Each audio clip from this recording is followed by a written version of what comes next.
التقييم. لما اتكلمنا عن سلسلة تأسيس المدرسين أو حتى السلسلة للأم اللي عايزة تأسس طفلها واستغل فترة الصيف وما تسيبيش ابنك للتليفون والكرتون والشارع والنادي، قلت إن التقييم هو العامل المشترك لأي حد بيشتغل في مجال التأسيس. بس عرفنا إن التقييم ده شكله بيختلف بناء على مستوى كل طفل.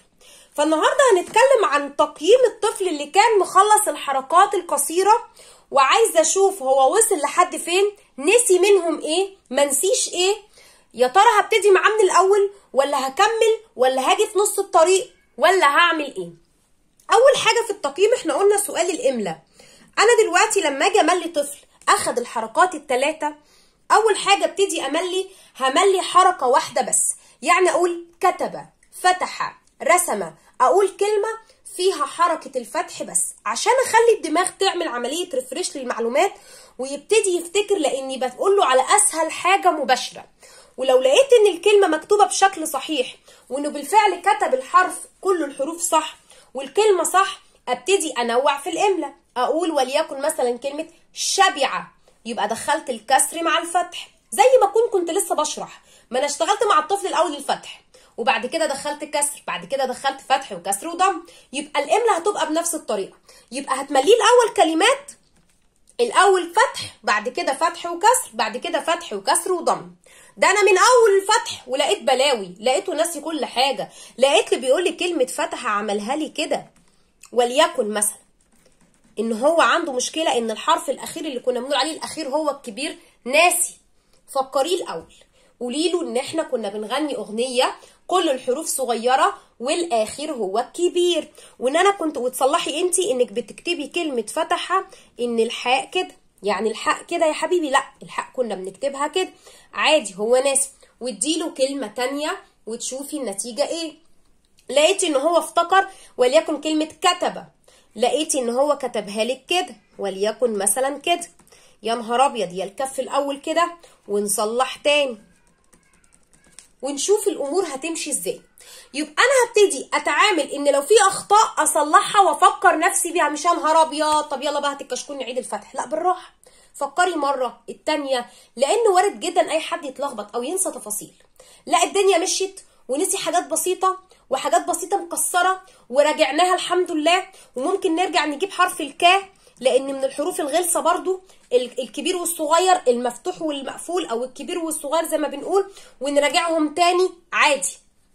نبتدي ندخل الكسر، نبتدي نملي كسر وفتح وضم مع بعض في كلمه واحده، بعث، فتح، واقول له واحاول برضو اتك شويه عشان اوضح له فرق الضبط بتاع كل حرف عادي جدا. ممكن طفل ما شاء الله يكون فاكر وما يعملش التفاصيل دي ويتملى على طول، حلو جدا. او لو في كسور هنعالجها ونفتكرها بالراحه. طب انا خلصت نقطه الاملاء وكان في كسور وحليناها او ما كانش في حاجه زي الفل. التدريبات بتاعه الفتح بتاعتنا بقى، بس نوعي، اعملي كل التدريبات اللي خدها وملاش كميه كبيره. يعني مثلا انا لو عندي كان التدريب بتاع حلل، اسهل تدريب على فكره للاطفال كلها، بس بيجي في مراحل متقدمه بيبقى عايز الطفل المركز زي الشده واللام الشمسيه واللام القمريه. لكن حلل مع وجود الفتح والكسر والضم بيبقى لعبه للطفل في منتهى السهوله. لكن انا علشان اتاكد ان طفلي فاكر مش هقول له حلل وقطع في دقيقه واحده يحللها، هقول له اقرا. ماشي انا عارفه انك هتحلل في دقيقه، بس اقرا لي يلا الكلمات قبل ما تحللها. قرأ الحمد لله، القراءة مكسرة هو ده هدفي، ان اشوف النقط الضعف واظبطها، مش مكسرة اللهم بارك يلا اللي بعده. عملت له تدريب حلل وقلت له فيها 3 نقط وحللهم وقرأ الاسئلة وده عندي الاهم زي الفل. طب يلا نكمل، طب هنعمل ايه تاني؟ تعالى وليكن مثلا الاهم عندي ايه؟ اضبط الكلمة حسب صوت كل حرف. التدريب ده جميل قوي. التدريب ده بيقول ايه؟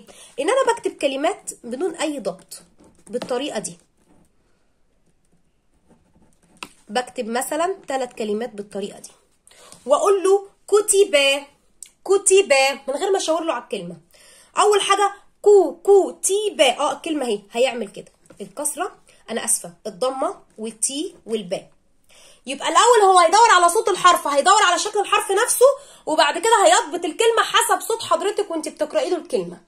تدريب في منتهى الاهميه والجمال، ويبين للطفل انه عارف يقرا وكمان عارف اصوات الحروف والضبط بتاعها ايه. تدريب جميل.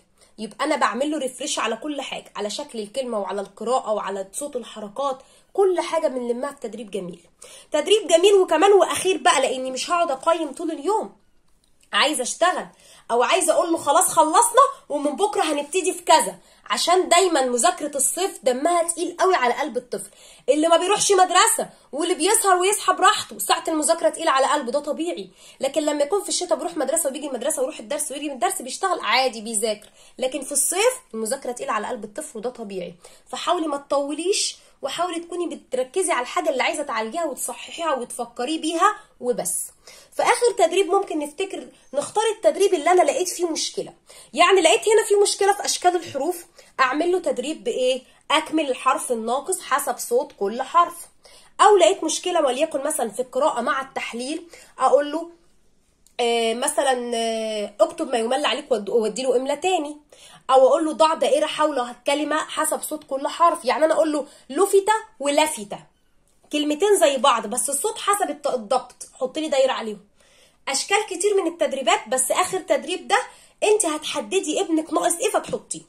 يبقى التقييم هنا بفكر بيه طفلي بحاجات كتير، بحدد انا هعمل ايه، وبشوف اخبار الفتره اللي قعدها وصلته لحد فين.